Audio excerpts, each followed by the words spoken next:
Hey y'all, it's Jess from Hobby Jobby Creations, and today I am going to show y'all how I made a cute pair of little coffee cup earrings. Now this is a cute little coffee cup that I made a little while back with some UV resin. I have a little mold for it, and today I am going to make a twin for it. Well, as close of a twin as I can for it. And we're gonna make them into earrings.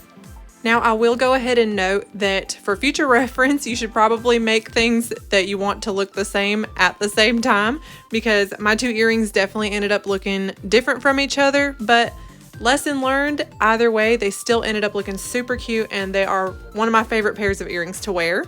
Also, of course, I will leave links below, like where I got the molds, etc. Just different things that I feel like y'all might be interested in. I'll leave the links for those below. That being said, let's go ahead and get started. So first, of course, I'm going to go in with my UV resin.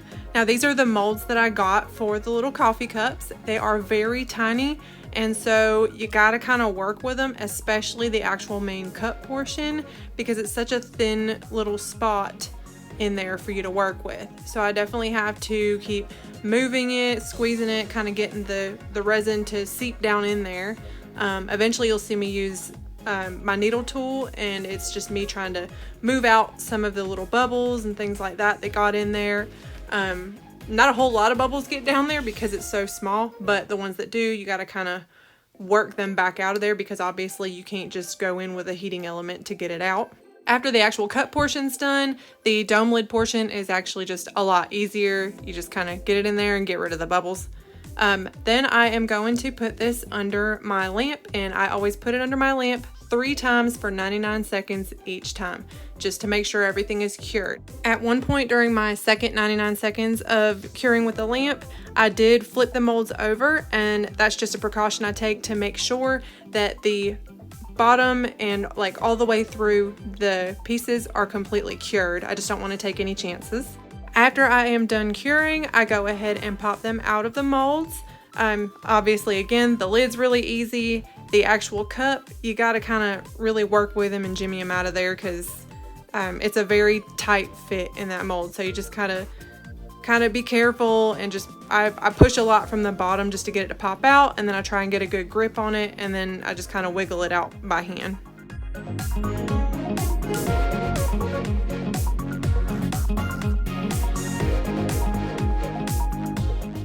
After I have finished my cup portion, I go in with my green pigment, and then I obviously mix it into my UV resin, and then I'm going to make the straw. Now I will warn you, the straw is the hardest part of this project.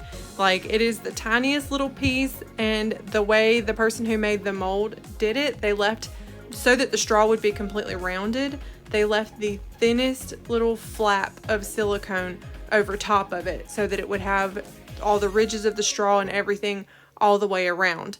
So I appreciate the detail, but also it made it much harder. So I had to do a lot of working with the resin to try and get it into the straw without having a huge mess, and also without getting a bunch of bubbles in there. So you really just have to sit there and work with it and push resin in and figure out how to get it in there, while also alleviating as many bubbles as possible. Because if you get a bubble in there, you know, it's such a small piece, it's probably going to do a pretty good amount of damage.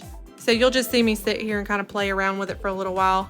I know y'all got a really good view of my messy bun through this video. I really apologize. It's just the pieces were so small that I really had to get up close and personal with them bad boys.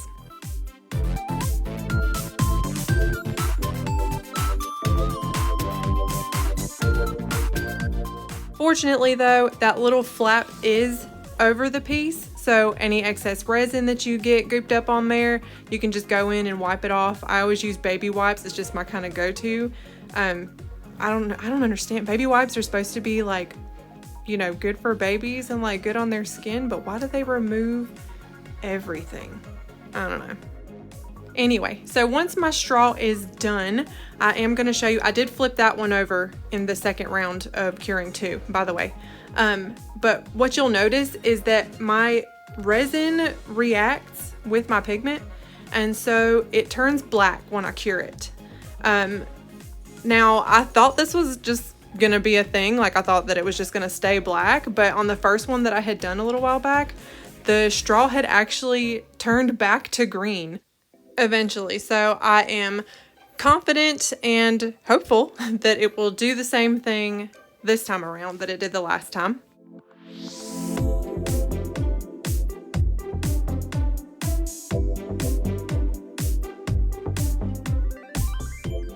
Now we move on to making the actual coffee portion of the cup. So this one, I'm just going to use my brown and my white pigment, and I'm going to try not to make it too saturated. I did mess up. That's why you see the other one laying over there. I made it way too dark. But you don't want to make it too dark because then the UV will not penetrate it. So, but you just play around with your brown and your white and you kind of get to whatever color you want to get it to. I like my coffees extra creamy. I like a little bit of coffee with my cream, so I like to make it a little lighter. This one, I'm gonna, spoiler alert, it's gonna show up a little bit darker than the last one did. I just couldn't get it to lighten up enough. So you will notice a small difference there. But like I said, if I'd have made them together, I'd have had probably the same mixture. After this, I have these little ice pieces that I also ordered on Etsy. I'll leave that link below as well. These little ice pieces, they're super tiny, so they're perfect for this project because they're like the perfect size for this cup. But before I actually pour the coffee and the ice, I'm going to drill a hole through the dome lid because this dome lid is actually solid. So I'm gonna have to put a hole through it so that I can actually put my straw through it. So I just kind of work with it, try and get it wide enough for my straw to fit through. When my straw fits through, I actually forgot this step this time, so that's another difference from the other one. But I usually like to put a little bit of UV resin into the hole so that the straw sticks better, and also it doesn't leave this whiteness around the straw. It looks more transparent once you put the UV resin in it as well.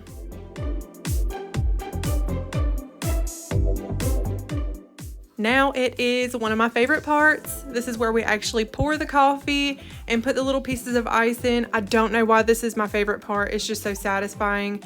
I think it's kind of like watching those little mini videos where like they make the little mini foods like in these mini kitchens and stuff, Does anybody? I don't know, just me? Anyway, I love watching tiny things. I love tiny things. Probably why I'm so into kawaii.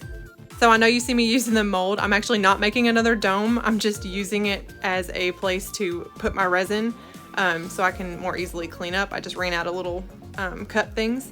But I am just putting a little bit of UV resin all around the rim of the cup because we're going to stick the dome lid onto it.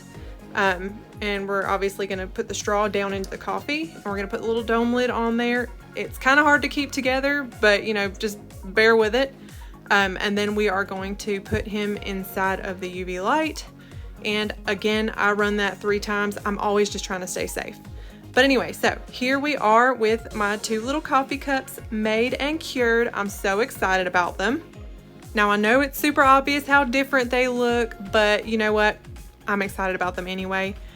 So what I do is one of the final steps on the actual cup itself is I file down that bottom piece. Because I do end up getting like a little doming on the bottom, and I don't like that. I like for it to be flat, like as if I'm actually going to set it down, even though a lot of times my little cups don't actually stand up on their own because they teeter-totter over anyway because of all the weight on top. But anyway, so now that we're done making these guys, we are going to make them into earrings. So how I do this is I'm going to drill a hole to the size of my eyelet. And I just work with it a little bit just to make sure that it is the right size for my eyelet, but not too big. Obviously, you still want it to be able to screw in there. On my eyelet, I do put a little bit of UV resin. It's just because, and it did harden, so that's why I had to add a little extra. UV light got to it already. But I do add a little bit of UV resin into the hole where I'm gonna put the eyelet just because I just want that extra seal, like that extra anchoring. So I like to be extra sure that it's going to stay in there and it's not going to come out.